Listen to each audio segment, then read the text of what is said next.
Ladies and gentlemen, good day and welcome to Onward Technologies Limited Q3 FY26 earnings call. As a reminder, all participant lines will be in the listen-only mode, and there will be an opportunity for you to ask questions after the presentation concludes. Should you need assistance during this conference call, please signal an operator by pressing star, then zero on your touch-tone phone. Please note that this conference is being recorded. I now hand the conference over to Ms. Jyoti Gupta from EY Investor Relations. Thank you, and over to you, ma'am. Thank you, Bhumi. Good evening to all of you. Welcome to the Q3 FY26 earnings call of Onward Technologies Limited. The result and presentation have already been mailed to you, and you can also view them on our website at www.onwardgroup.com. To take us through the results today and to answer your question, we have with us Mr. Jigar Mehta, Managing Director of Onward Technologies Limited. He will start the call with the business update and financial performance for the quarter, which will be then followed by a Q&A session. As usual, I would like to remind you that anything that is said on this call that reflects any outlook for future or which can be construed as a forward-looking statement must be viewed in conjunction with the risks and uncertainties that we face. These risks and uncertainties are included, but not limited to what we have mentioned in prospect filed with SEBI and subsequent annual reports that you can find in our website. Having said that, I will now hand over the call to Mr. Jigar Mehta. Over to you, Jigar. Thank you. Good evening and warm welcome to all of you joining us today for our Q3 earnings call. It's always a pleasure to connect with you every quarter and share with you the amazing progress our teams are making across Onward Technologies. I hope you had a chance to go through the press release and earnings deck we released post the board meeting earlier today.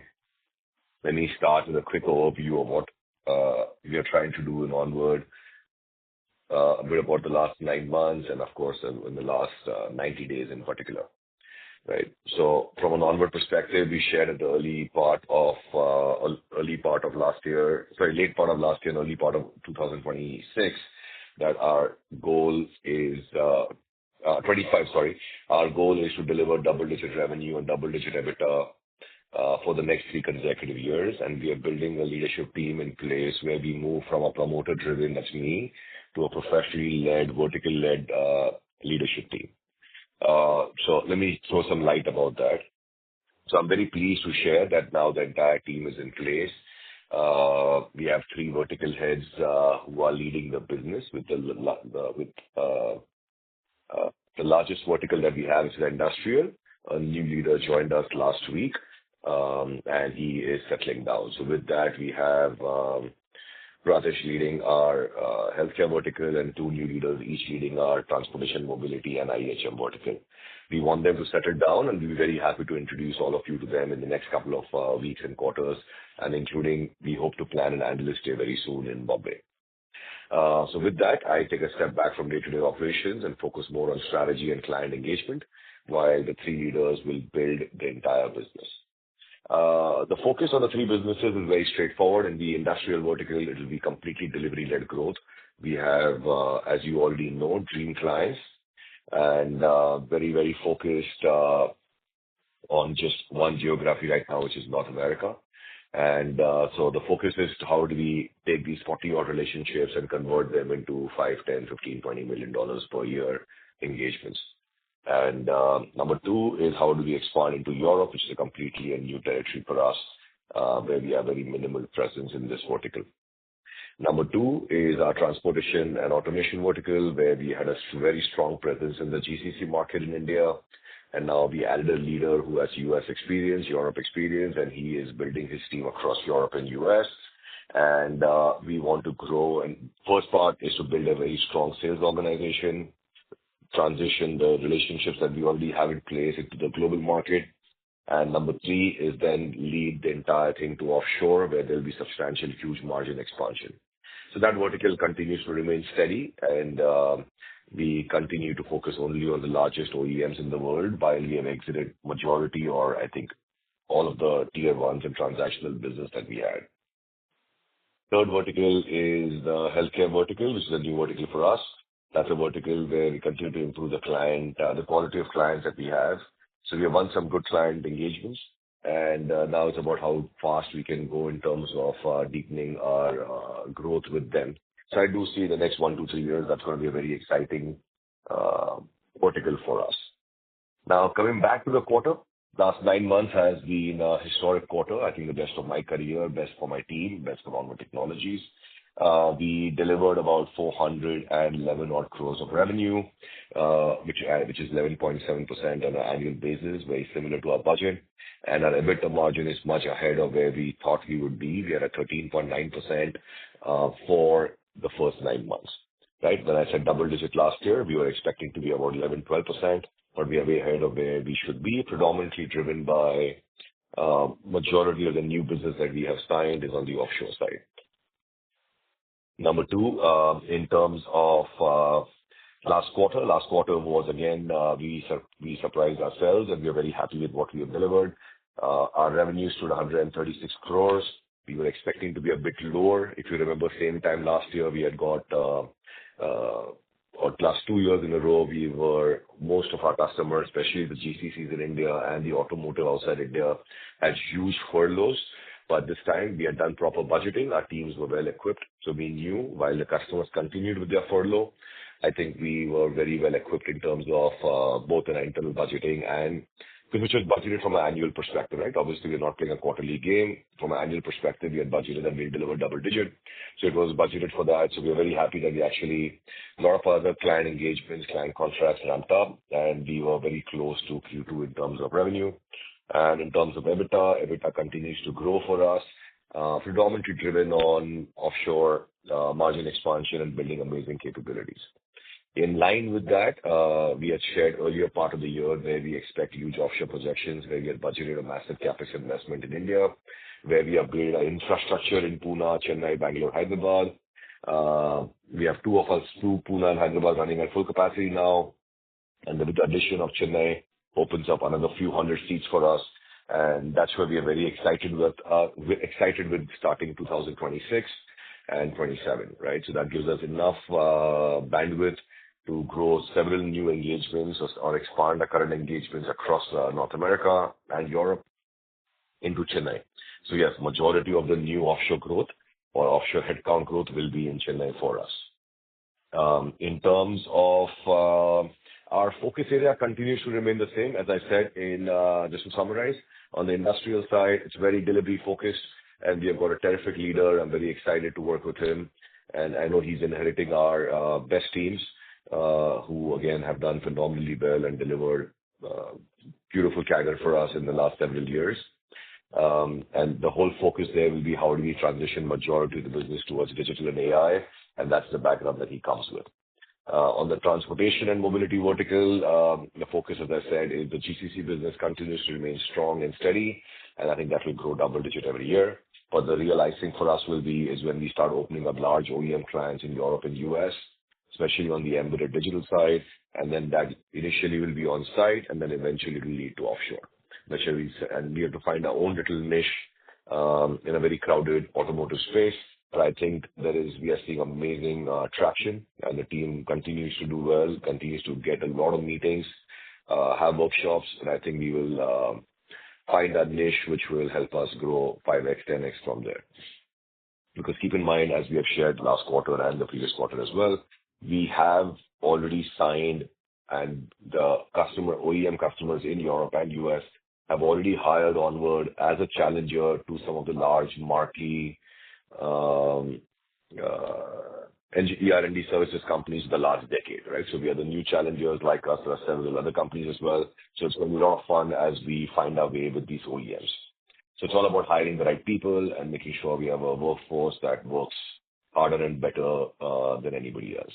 And I think healthcare is fairly straightforward. I think we just need to keep building, investing, and deepening our client engagements, build the trust, build the credibility, and I think we will see amazing runway for us as we move forward in the next couple of years. So with that, I would like to summarize and open it up for questions. from a financial perspective, we also wanted to share our DSO continues to improve. We are now at 70 days end of Q3. Our attrition continues to get better or gets lower. We are now at 14.73%, and our headcount is at 2,491 employees. So let me explain what that is. So Q3 is a very significant quarter for us, as we have shared in the last 3 years. Q3 for us is, while things are slow, there are furloughs, a lot of our key customers are on holidays, especially in U.S. and Europe. That's a time when we do a complete performance check or a reality check across the organization. And this is where we also focus on reduction of the bottom 5%, right? So we finish our appraisal process in the month of July. By October 1st this year we did some increments, very good increments for our top performing people, backed by client rate increase. And number 3 is we do bottom 5%, where a significant portion of people, keep in mind, as a young company, we're always taking big bets, hiring a lot of people, but not necessarily everybody is successful, right? They try their best, but sometimes it's just not meant to be. So this is the quarter where we actually move on from those people. We take a one-time hit if it has to be in Q2 and Q3, but that gives them an opportunity to build their career somewhere else. It gives us an opportunity to start fresh as we build the new calendar year, right? So a significant portion of number of senior people exit in Q3 for us, especially on the delivery side, sales side, and equal number, if not double the number of people that come in. So a lot of action happens for us in Q3. It's usually the busiest quarter for us in the organization because we are getting ready for the next year we are getting ready for the next calendar year and the financial year, because we're constantly learning from what went right, what went wrong, which customers we can scale, which customers are looking at us in which verticals, which LOBs and which product areas, so we can go deeper and deeper into those areas driven by customer feedback. With that, I would like to open it up for Q&A, and we continue to remain committed. As I said earlier, for 2026, our goal continues to remain same. While we are ahead of where we want to be as of today, and we are very happy to do that, thanks to all of your support and the amazing work all our employees are doing. But our goal continues to remain the same for 2026 and 27, which is deliver consistently, annually, double-digit revenue growth and double-digit EBITDA growth from the previous financial year. Thank you very much. And with this, I now hand over the floor back to the operator for Q&A session. Thank you very much. We'll now begin the question and answer session. Anyone who wishes to ask a question may press star and 1 on their touch-tone telephone. If you wish to remove yourself from the question queue, you may press star and 2. Participants are requested to use handsets while asking a question. Ladies and gentlemen, we'll wait for a moment while the question queue assembles.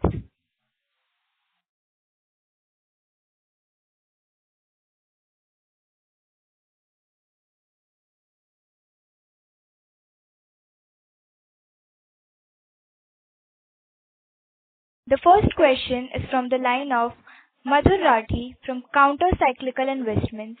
Please go ahead.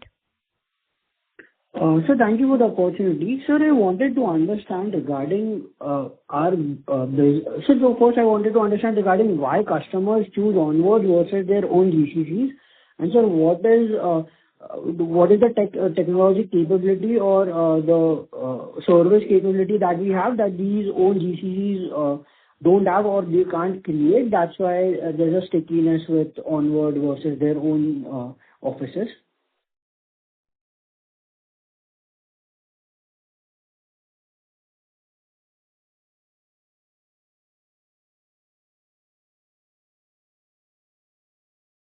Sir, can you hear me? Hello? Yes. Hi. Can you hear me? Yes, you're audible. Yes, sir. Okay. Yes. Right. So I understand you. I hope you understand the GCC model. GCC is nothing but a cost center of a global multinational in US and Europe or other parts of the Western world, which come to India for lower cost and large supply base, right? And that supply base over a 5, 10, 15, 20-year process gets built into a capability center where they actually deliver solutions and products and intellectual property. So there are two different parts of a GCC, but just to simplify the answer, customers all global companies are extremely clear. The GCC, the cost center that they have created in India, is only for a particular area. They're not to do with everything to do with India, right? So while they might come into India, let's say, for AI and digital engineering, entire embedded and mechanical engineering, while we outsource to tons of other suppliers. So it's not only Onward, there are always about 5 or 6 other suppliers. So we always see the top 5, 6 companies, engineering ER&D companies that you know of, which are all publicly traded, who are already there for the last decade. Onward is the company they've hired recently, the last 5, 6 years, as a challenger. Number 2, traditional outsourcing model says 70% of the work they do in-house and 30% they outsource. So we come as a 30% outsourcing side, and I think that flexibility, agility that they always need from suppliers. Right? So 70% of the work they will do in-house. So let's say if they have a GCC of 5,000 engineers, 3,500 will be their own employees, 1,500 will be between Onward and other large ER&D service providers, because they have the flexibility to end the contract, they have the flexibility of lower costs, they have the flexibility of agility, they have the flexibility of when a project ramps up and down, they ask the service provider to change the personnel. So they are not stuck with the people for next 5 years. The third part of the question is on the capability side. So every customer is a unique proposition based on the 3 verticals that we have. And then we have, for each customer, we have identified a niche area where we have built an ODC or a managed services desk, which is exclusively for that customer. So we build deep capabilities for XYZ customer based on the RFQs or requirements they have for the next 3 to 5 years. Hope that answers your question. So it's 3 different things. Yes, sir. Sir, my next question was on, sir, I read that currently most of our revenue comes from time and material contract. So how do we see this mix changing from time and material to either outcome-based or IP-led contracts? So I understand that LTTS has a large part of LTTS growth has come from these IP-led contracts, where the customer stickiness increases much more than these time and material contracts. So how do we see Onward moving our revenue mix from this time and material contract to the other kind of contracts? Good question. I think I can answer this question. I ask this question every quarter for the last few years. As I've shared earlier, I personally have no plans to change the mix. I like the time and material to be 90%. Please keep in mind, Onward is a young company. Let's say we'll end up around 550 odd crores of revenue. Our goal continues to remain at 90% T&M, at least until the time we get to 100 million or 1,000 crores in revenue. And then we will relook at what the next 1,000 to 2,000 or 3,000 crores is. But from where we are today to get to 1,000 crores, I think time and material is a great business model for us. It's very steady. It's very dependable. It's very sustainable. It gives the customer a lot of flexibility. That's why customers love us. Our cash flows are very solid. You can see the cash generation that we have done. We have been able to pay dividends to shareholders like yourself for the last 10 years in a row, and I think we'll continue to sustain that, if not keep growing that for the next several years. And that's the business I would like to be in, at least in a very sustainable, focused, where we add value to the customers. Got it. So there's a final question from mine. Sir, how do you Sorry to interrupt you, sir. Sorry to interrupt you. Sure, I'll get back in with you. So thank you so much and all the best. Thank you. Our next question is from the line of Dhruvan Doshi from NV Alpha. Please go ahead. Yeah, hi sir. Thanks for the opportunity. Jigar, my question to you would be, say, on the long-term trajectory path, we aspire to reach 1,000 crore of revenue. I'm assuming there would also be a component of an inorganic growth that would come in to achieve this, to double our revenue from currently where we are. So any update on acquisition that, you have thought of, anything that we are evaluating, and just your sense on that, how the inorganic part will play in terms of reaching this 1,000 crore of revenue? Absolutely. Ever since the PE conversion came in, we've always looked at acquisitions very seriously. so that we continue to remain open. So the best acquisition for us, as I have shared earlier, would be in where we are sort of buying out. We're getting an opportunity to acquire a a competitor who's already serving our existing customer, right? So we have 70-odd customers today. So the best strategy or the best approach, at least from where at least we come from today, is towards that. So we are always open to it. As of today, we continue to focus only on inbound, where we get several companies reaching out to us or our customers asking us to look at some supplier which is not doing well or looking at exiting for whatever reason, and we've been open to that. We haven't found the perfect blend yet, but we continue to engage with them. Our board is engaged with them. Conversion team and Harsha and his team are very helpful there as well. So we're always open about it, right? So if something comes up where you obviously will be the first persons to know. But we are not looking at buying just for the sake of revenue. Understood. Got it. So it can Yeah, happen secondly, any day, right? In simple, it can happen there. When it happens, we will be the first person to know. okay, got it. So there's no immediate update or immediate actionable on that part, at least for now. Correct. Correct. Understood. Got it. Secondly, on the margins front, I just want to understand, I guess, except this one-time labor code impact cost, we've done an all-time high EBITDA margins. If you just could throw some more light on the sustainability of these margins and, how do you see them going ahead? Was it also because you mentioned about furloughs and a lot of the Q3 being the busy quarter for you with a lot of layoffs also happening.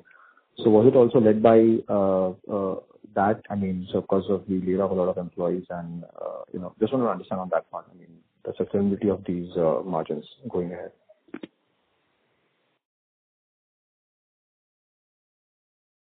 Very different question. I'll go back to my projections or what we have shared with you and everybody last year. We were at 9% EBITDA last year, and we shared that we will grow double-digit EBITDA. At that point in time, nobody believed us, and all the analysts and investors were asking us, is it possible? We are a high volume, low cost company. Today, we are now. So our goal was, how do we get to double-digit back to 11 to 12%, which included a significant portion of investments in the H-1B on-site program and offshore.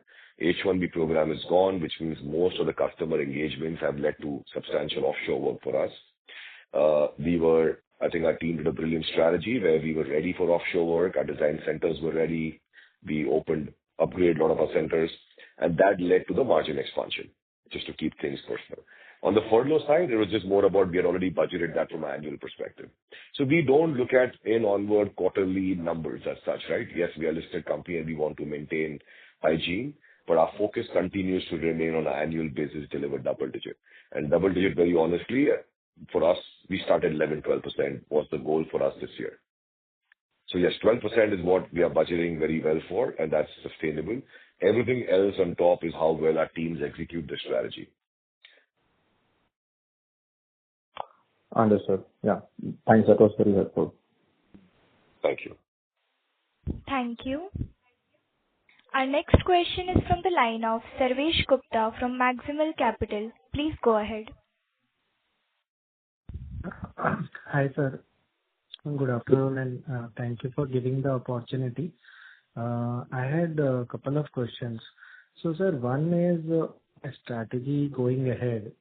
So, like you mentioned that you are a small company and this size, guiding for a double-digit growth is a little bit lower, in my opinion, because, the size is such that you could probably grow at a much faster pace than this 10-11% sort of a growth trajectory.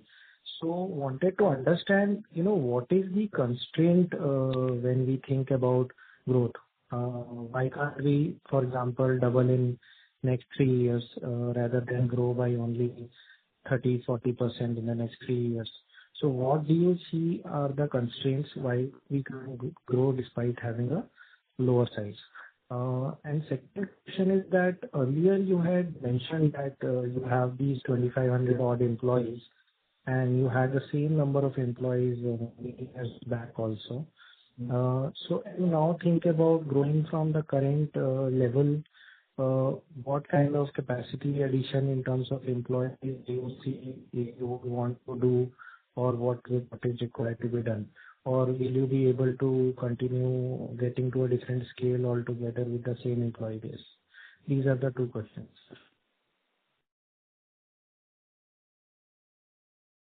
Sure. So I think I've answered this earlier as well, but let me re-emphasize or rephrase what I shared earlier. Where we are today is, again, the best it's ever been. And when I say the projections that we have given to everybody, to all our shareholders, stakeholders, and the board, is that we can deliver double-digit EBITDA and revenue growth based on so many external factors that are there. Can we grow faster than that? Absolutely, we can grow faster. There are no limitations. I think it's all about executing towards where we need to get to. But executing sounds, it's more about building delivery capabilities, and I think everything needs to get into a mature cycle. Please keep in mind, we're not an IT company, it's an engineering company. And on the engineering side, if you look at right, we had some of the best consultants come and talk to us, that we are the fastest growing organic-based company growing in the last 3 to 4 years. There's no company that's grown even bigger or smaller or faster than us. Yes, through acquisition, some companies have grown much more and they show bigger numbers, but not organically. Because in engineering, you have to build capabilities, you have to build trust, and only then things happen. It doesn't happen overnight. So we are at that stage right now. As I said, we have added a beautiful leadership team in place. They are building the number 2s and number 3 levels right now. While they inherited some amazing talent, they are also going to add a lot more as we migrate more and more towards digital and AI. So it's a process which happens. And we want to make sure we are always doing a very high quality job for our customers, right? So in IT, it's very different. It's personnel. They come, they go. It's very different mindset. Our goal is to make sure we deliver high quality engineering solutions for our customer, where we own the SLAs and we ramp up from there. So double digit is more about showing the confidence that we have as a leadership team, what will happen in the next 3 years. Right? That's the answer. Count? And on the headcount side, I continue to believe we are about 2,500 odd people, a bit less today. And I think Q4, next couple of quarters, I think is going to be amazing for us. I see that very strong very strong demand from our existing customers. And it's all about, again, going back to execution. And I think we have beautiful teams doing a fantastic job. We spend a lot of money on automation as well, which is simplifying workflows. So headcount-wise, I think by the time we get to $100 million, I think we should be about 3,000 odd people. Because keep in mind, majority of the growth is going to come from US business and Europe, of course. But majority will come from export business, not from INR billing. So I think about 3,000 is where I think I've shared earlier as well, is where we will be. 100 to 3,200 people. Okay. And sir, when you are competing with other vendors, for various new proposals, what are you exactly competing on? Is it the past work that you have done, or is it the pricing of these contracts, or differentiated capabilities? So if you can throw some light on how does that selection of Onward vis-a-vis other competitors happens from the customer's point of view? So again, we have shared this multiple times in the past, but let me again rephrase, right? I think if you see my earnings calls, you will see that it's consistently what we have shared in the last 3 years. But let's say, for example, the first part in engineering business is to become a qualified supplier. To become a qualified supplier to the largest companies in each vertical that we are in, we have to do a lot of delivery work, pilot works, POC work from anywhere from 3 months to 3 years. Right? So that's strictly based on your delivery capability in-house. You're not allowed to subcontract that. You cannot outsource that. There is no cost angle there. It's something that you do. These could be paid or these could be complementary, where you are investing upfront for the customer to win that customer, win the customer's trust. Once you do that, customer doesn't only select you only for one particular, let's say, line of business, which could be mechanical engineering or robotics or embedded electronics, or it could be digital and AI. I'm just giving you a very broad perspective. Now, once they identify, okay, Onward is great on the digital side for this one customer, then there's a standard rate card which applies to us and the largest 3 companies in the world. There's no difference in terms of rate card. That's your standard rate card. It's a customer which the OEM gives all of us. There is no special treatment for anybody, is what we understand. Now, based on the complexity of the work, the customer has a preference to increase the rate drastically or reduce it, because if that's the cost of people and personnel, that's how it works. Whether it is fixed price or time and material doesn't really matter, is what, again, my understanding is. So that's where we come in. The number 3 part is the difference in terms of how you want to. The real differentiation comes in once we start bidding for larger projects, is how you want to bid for the project. You want to bid as a managed services, you want to bid as outcome-based, you want to bid as time and material, you want to bid what you can lower your rate in the final cost. That's your strategy based on that changes dynamically every day. Right? So some very large multi-billion dollar companies like to do outcome-based. Young companies like mine love to do time and material. And then customer has a preference. Right? For XYZ RFQ, they prefer time and material. That's where we win. For XYZ, they prefer outcome-based, they might win. Sometimes it's a city. Customers are very clear they only want to go to Pune or Hyderabad. And if we are the only supplier from that city, we get a preference. So it's very dynamic. There is no fixed thing. But standardization is based on your delivery capability in-house and your ability to continuously invest in the future. Because you could be great in something today. Tomorrow, the customer's needs will change. You should have that level of cash flows. You should have that level of vision. You should have that level of delivery capabilities to ramp up and invest in new areas and take that risk with the customer. Understood, sir. Thank you and all the best. Thank Thank you. you. Our next question is from the line of Jayashree Bajaj from Trinetra Asset Managers. Please go ahead. Hello, sir. My first question is, as I saw the Indian Ma'am? accounting. Ma'am, can Hello? you please speak a little louder? Hello. Yes, you're Now it's audible. fine? Yeah. Yes, it's better. So my first question is, India is accounting for 50% of revenue by geography. So that means India geography, India we don't have any domestic customers. So does this indicate that half of our global contracts are being billed through Indian subsidiaries of global OEMs, or is this purely a reflection of offshore delivery center accounting?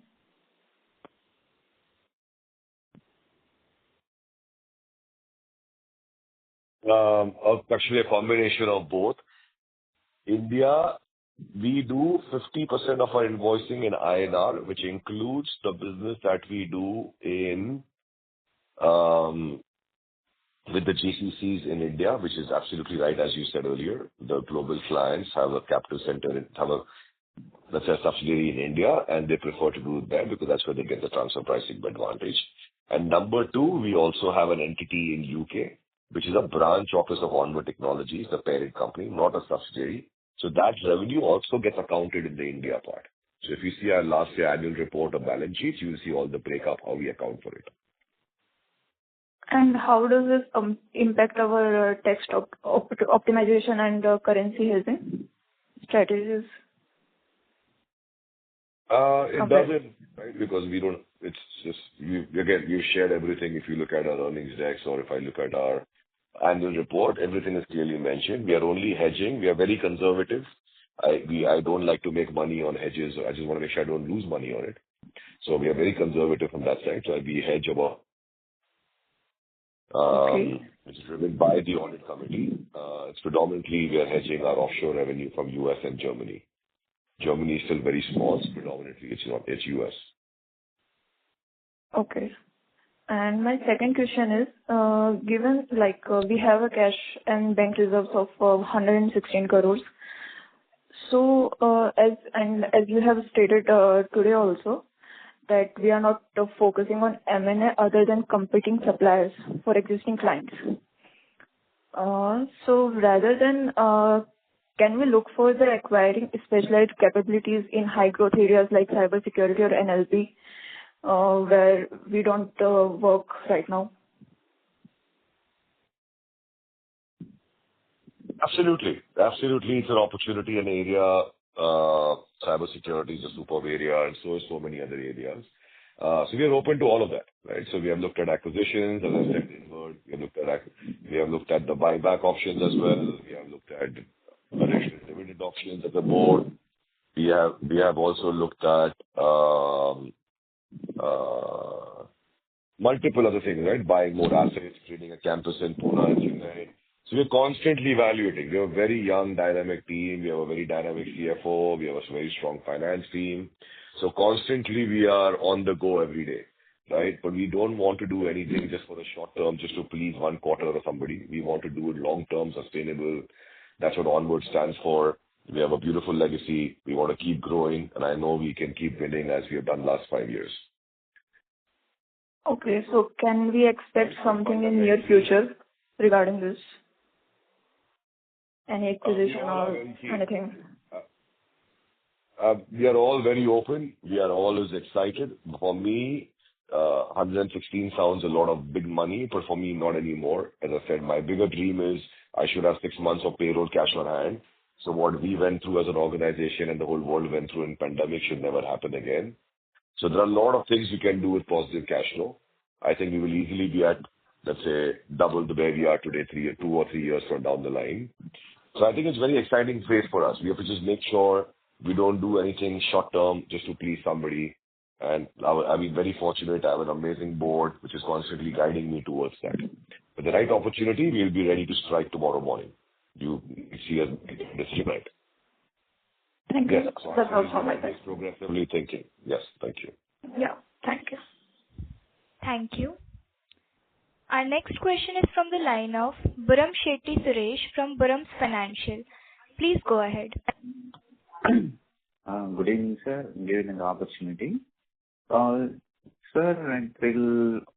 you are sitting in cash, but you go for acquisition and go for any dividend, the special dividend, or you can use the funds expansion plans.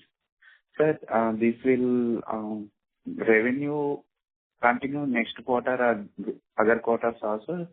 It will be continue revenue grow around 20%. Is possible, sir? Sir, I know little bit English. You can understand. Hello. It's going to be a very exciting 2026. If I understood your question well, we have a lot of options, which, as I said, the board and the management team are looking at every day. You can be rest assured of that. And it's all the thing long term, and I think it's going to be very exciting. Any special dividends, sir? It's special only, right? I think we increased it to rupees 5 a share 2 years ago. My job is to make sure I sustain that, if not grow that. So not looking at anything one-off. We will keep growing, keep expanding. Shareholder side, I am asking. But you, stock market wise, price very 2-3 years back, 800 rupees. It will traded around onward. But it will be company is growing good. But I am not asking price increase. But why is the market will take onward is the price not take good shape?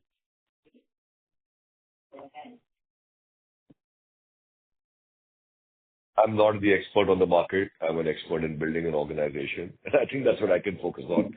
But I'm sure the price discovery will happen. And as me and my team keep delivering good, positive, progressive results every day. The rest, I will leave it to the management team, obviously, and the board to guide us in terms of if there's anything that comes up in the Q4 board meeting. Any buyback options is there in near future is very good, you have told. But promoters, any buyback or any announcements will chances is there? Everything is open. Every day is a new day, and we are, like I said, we are progressively always looking at the best options, which is for Onward and all our shareholders. Okay. Thank you for giving the opportunity. Thank you. Thank you.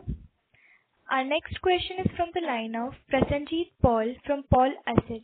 Please go ahead.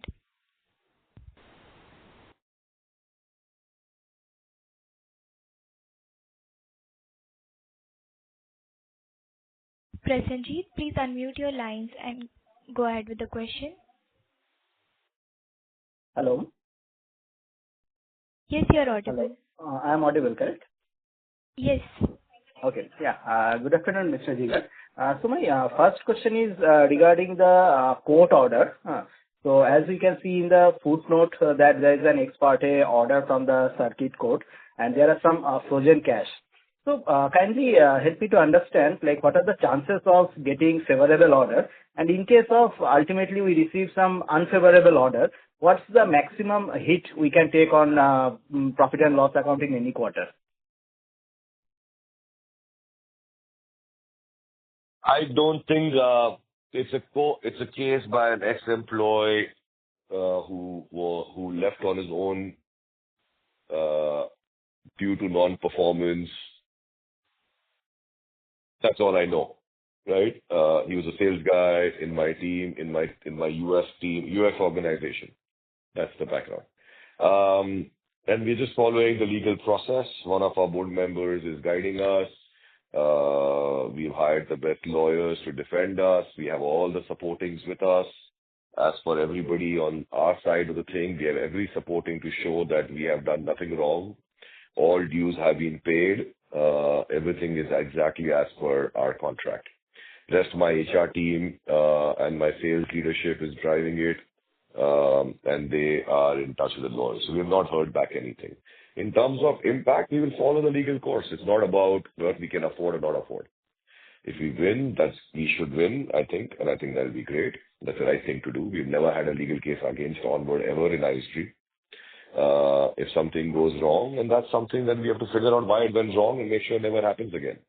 But so far, from where I stand and what I have seen and what the board has seen, and our lawyers have seen, we have all the supportings to show that we have paid this ex-employee as we have paid thousands of other ex-employees across the world on time as per very strong documentation. Okay. So in case the worst possible outcome, so what would be the hit on the PLN we can get? I would not know. As I said, it's too early to say any of these things because we will keep fighting, right? There's nothing going to be about today or tomorrow. So, okay. What we know is, I can only share what we know, right? Both the lawyers of this ex-employee have already quit. After our lawyers submitted all the documentation, they thought we will not have anything. We had everything to the final rupee and final dollar. So everything is so far very positive in that direction. Okay.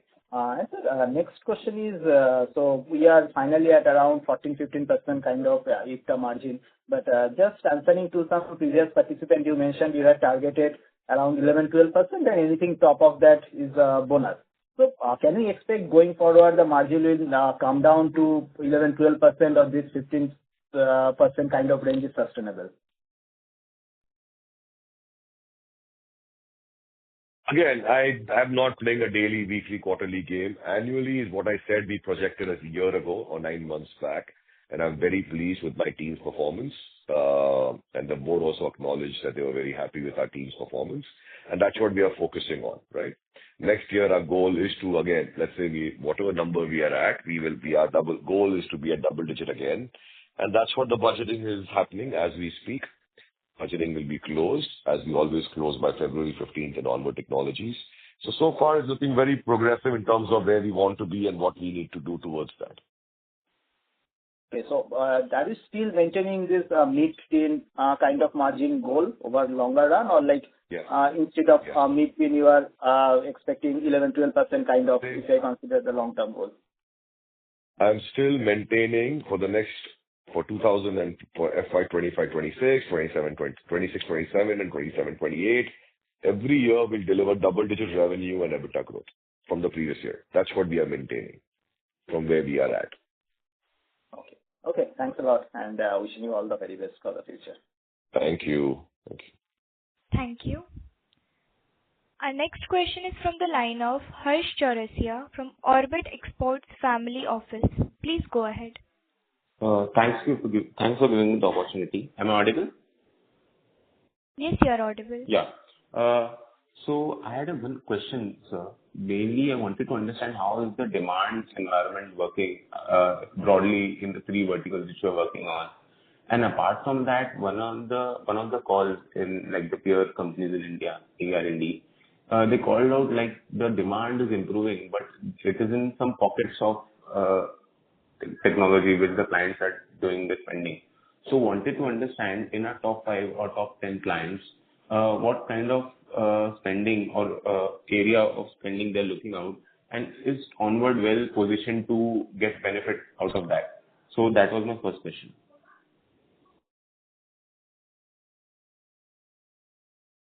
So the demand, absolutely the demand is increasing or improving every day. I don't think in Onward we ever had a challenge in terms of demand because we are not trying to get new customers. We are focusing on existing customers. We are not even 1% of our customers outsourcing budget today, right? So you can understand the leeway or the runway that Onward has for the next several years. It's about building trust, capability, and it's about building deep domain expertise in the various markets. Just because I'm supporting a customer, let's say in US, doesn't mean I will get the same business from the same customer in UK. Right? You got to build the UK capabilities and the whole process that goes with it. So from Onward perspective, I think demand has always been positive. I don't think we have seen demand go up or down since the pandemic. To answer your first question. Number two, in terms of all our 70 customers where we have today, we shared in the press release as well.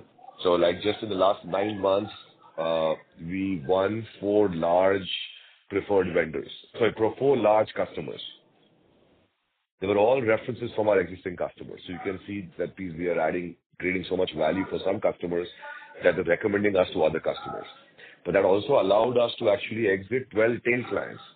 Some clients we thought they would be growing and they had huge demands, but something happened. Maybe the tariffs happened to, I think, a couple of customers in Europe. Some customers got affected by the war. Some customers got affected by the oil price. So, a lot of dynamic stuff happens every day, and our sales organization is constantly evaluating that. So overall, we're down to 70 odd customers today, and I think it's a good number to be at. I think 50 is where I've always said plus minus is a perfect place to be in. Because then our best people can focus on the best customers. So demand, not a challenge. I think it's all about building execution capabilities and moving more and more towards digital engineering, more and more towards AI, more and more towards offshore. Which are 70, like when I see the current bandwidth of the organizations is like we can't go to every client and get all the revenue potential we have. So are we targeting a set of customers like top 25, top 30 customers where we are going to penetrate significantly next 2 to 3 years? Now how are we going to do that? And what kind of investments we are doing from a technology perspective or improving a team? And apart from that, I wanted to understand in the top 5 clients, like on an average, we have 50 to 55 crores of revenue per client. So how much would be your wallet share in top 5 clients? And when you look to the client, the opportunity presented to you, do you find any low-hanging fruit like where Onward can do the investments and accelerate their growth in top 5 clients? Because historically, we have seen in all the R&D companies, there are 3 to 4 anchor clients where they do the majority of the lift up. So that's how the perspective is coming.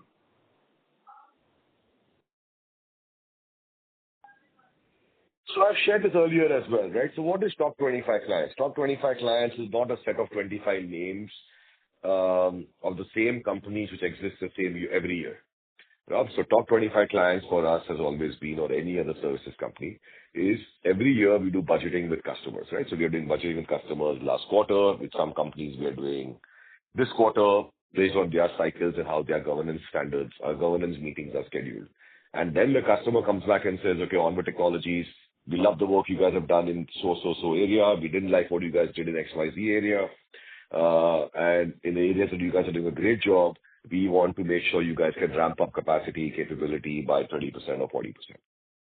Right? So like this, you have meetings with, let's say, all 70 customers. In that, you identify which are those companies which are counting on you, which are progressive, where you can grow much faster, which will deliver eventually to what we are sharing to our shareholders like yourself, double-digit revenue and EBITDA growth. And we sit together as vertical leadership teams and we go deep into that. Right? So we don't try to win all 70 battles. It's impossible for us to do that. So it's always budgeting. Number two, again, please keep in mind, in engineering, we're engineeringcompany.it. There's no new day, right? Budgeting happens once and then you're part of it. So within the 70 customers that we have, we are not even probably part of the budgeting exercise in the bottom 20-30%. Because they might be new suppliers. We have to pay our dues. We have to build the credibility. We have to build the presence in those customer accounts. So we are still transactional there, right? So they just added us as a challenger and say, okay, show us what you guys can do. So that's where we are at.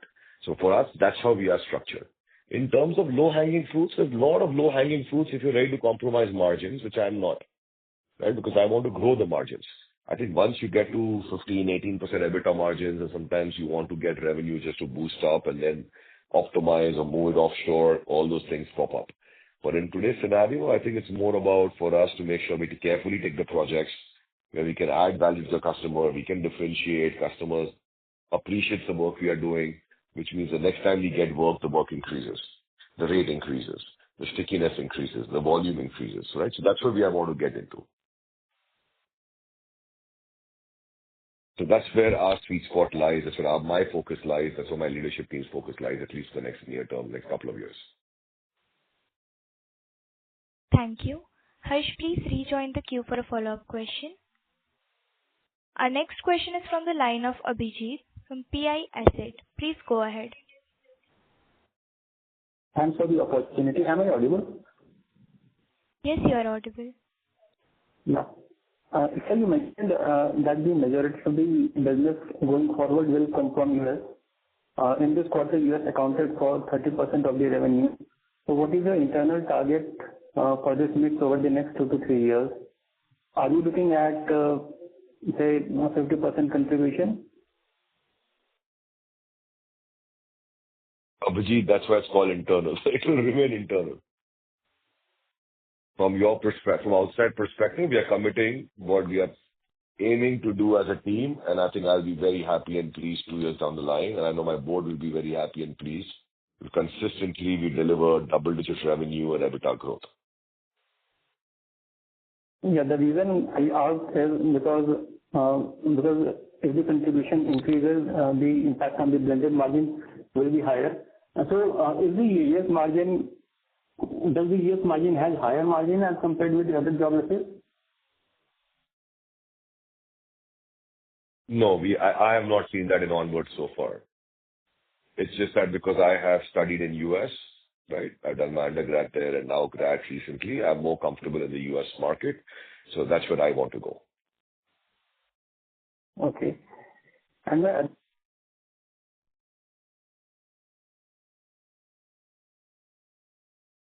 Abhijit, we are not able to hear you.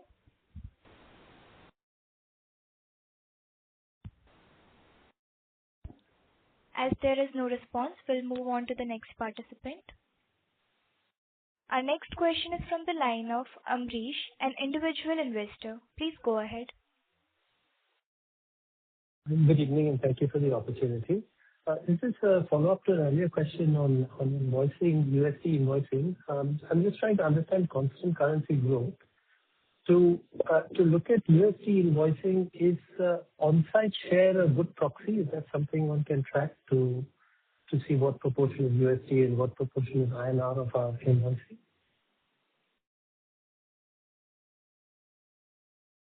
Can you elaborate, please?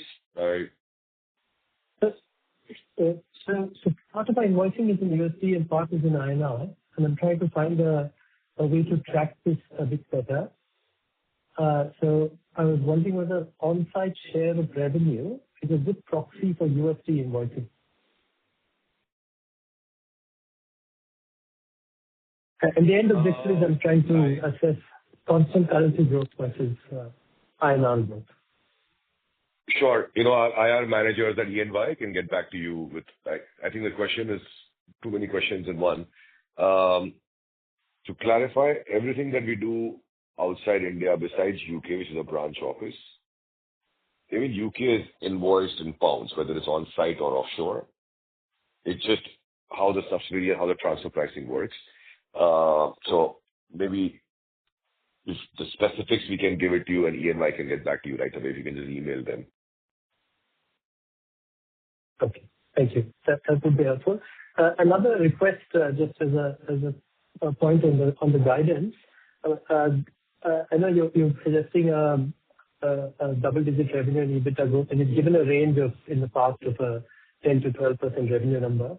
If there's any more color you could provide on EBITDA going forward, because with operating leverages, if you get double-digit revenue growth, we should get double-digit EBITDA growth.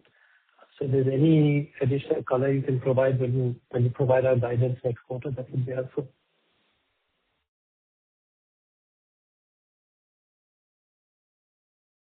That's all we have right now, right? And we've given ourselves enough room to surprise you guys for the positive, like we have done last 2 quarters in a row.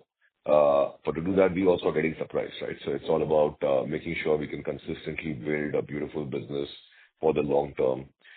Potential is enormous. It's all about executing, as I said. Can we grow much faster? We have said that, yes. Can the EBITDA be improved substantially more and grow from here? Absolutely, yes.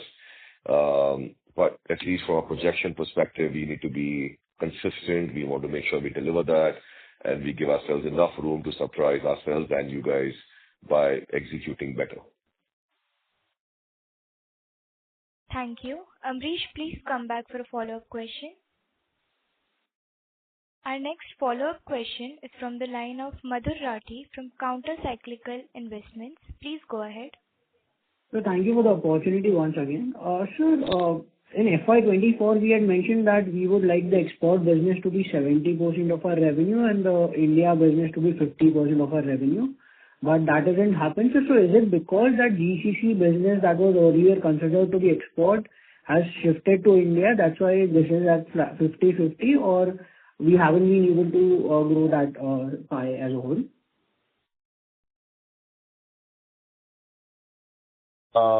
No, that's not correct. The GCC business, if you looked at the industry reports in 2023 and 24, was supposed to remain flat. Then the U.S. government changed, and the GCC business, the GCC expansion in 2024, 25, and 26 started growing very, very fast. So all our customers in GCCs, which were supposed to be flat or negative growth, started to grow much faster. So we actually grew our GCC business with them.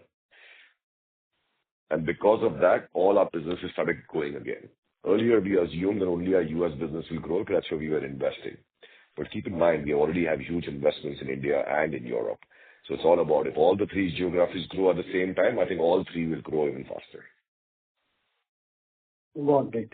And sir, if you can just help us understand regarding the project profile that we have. So I'm trying to understand, sir, the top 10 customers are less than 50% of our revenue in FY22. That has grown to close to 70% right now. So if you could just help us understand how the project profile of these clients have changed. And so you mentioned that you would like to move into embedded vehicle software, so more of the software element, more of the electronic sensors capabilities on that front. So if you could just help us understand how has the project profile changed over these years, and how has that helped us to increase the share of customers of top 10 customers, either on project stickiness side or from the complexity of the order that we are getting. I just got an alarm that we have crossed our time, but I'll try to answer your question quickly. Post the pandemic, we are purely a mechanical engineering company, started investing on the digital side. That's where Convergent, the PE firm, came in, and they partnered with us in that journey. Today, a substantial portion of our revenue comes from digital side in our growth side. So our and the entire digital revenue comes from some of our large clients. What has changed and what has led to the margin expansion in the last 5 years consistently is a lot of our business, which when you are starting a new client engagement, all your work is on-site at the client premises or somewhere remote or hybrid because there was pandemic. Today, a lot of the work that we do for the same clients, especially the top 10 clients or top 25 clients, is offshore, right? And I think in the next 3 to 5 years, I think if we continue to do a good job and execute very well and keep investing in infrastructure, data security, processes, automation, I think entire growth will only be offshore. There'll be managed services, ODCs for those clients. So which will lead to huge CapEx investments in one side, which we are ready for because we have the cash reserves, but also will lead to margin expansion because the offshore bill rates are obviously much higher than on-site bill rates. On-site bill rates are traditionally single digits, and offshore are double digits, at least for us today. Got it. So thank you. So just a final question, sir. What would take our margins towards high teen levels from the 13-14% that we are doing currently? So if you cross 5 o'clock, come over to office or visit any of our centers. Very happy to show you around and address as many questions. Sure, sir. So Thank you. Thank you. Ladies and gentlemen, that was the last question for today. I would now like to hand the conference over to Mr. Jigar Mehta for closing comments. Thank you. Thank you so much again. I hope I was able to answer most of your questions. If there are any factual data which I was not able to give you, please reach out to our managers at Ernst & Young, and they will be able to share that with you right away. We are very excited with the progress that we have made in 2025.